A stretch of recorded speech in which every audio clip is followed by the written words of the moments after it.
Like, no, it's so embarrassing. Think about it. Again, it is embarrassing, right? The reality of it.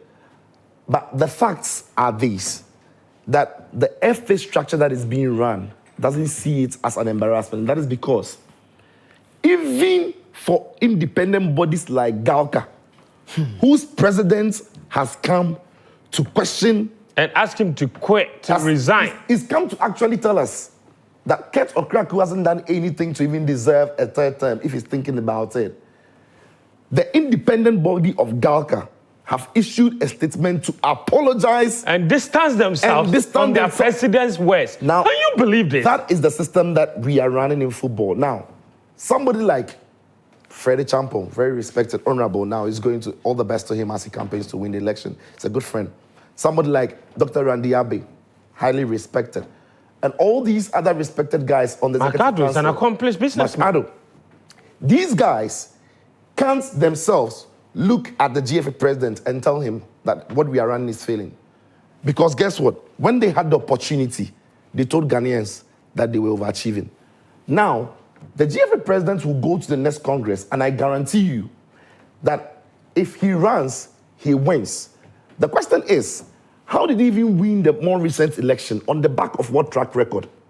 What did he do to go unopposed? If he goes again, and win overwhelmingly. Absolutely. The Congress members, that is the problem we've got. Look, Kat can be as bad as he wants. He can be the most terrible FA president we've seen. But something hands him the mandate.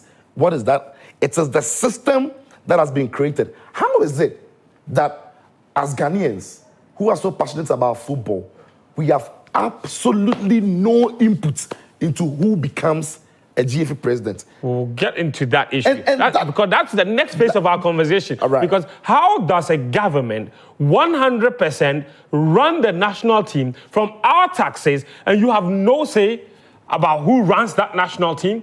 I can't find that arrangement to be mutually beneficial at all. There are other jurisdictions where the FA president is not appointed. In Morocco is the FA president, is not elected. In Morocco is the FA president elected. Morocco, by who? Saudi. By who? Elected by who? The government who sponsors football appoints the people to run the football. So this whole idea of government interference is absolute nonsense. And the government of Ghana, who is wasting our taxes into running and giving it to these people to run the absolute... Look, Fins.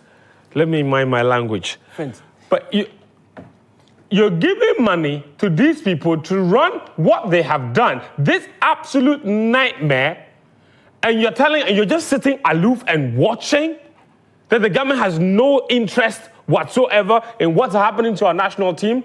Then what is your active role? Like, seriously, you have a sports minister. What's his job? What is the sports minister's job in trying to fix the problem? How does he even... This guy, this sports minister that we have, can't even look Ket in the face and tell him the truth. Because that's the problem. Ket is not accountable to him.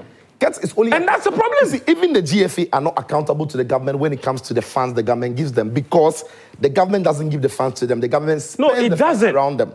So the government will put somebody from the finance ministry or somebody from the sports ministry, travels with the team, normally called the purse holder. The person spends on behalf of the government. So the government is not like giving the money to the FA for the FA. No, it's not. Account to them. But the government is spending on a team that is run by people that they don't pay. And I'm saying that the problem is you are spending on a group who are not accountable to you. And that is how is that a mutually beneficial statement?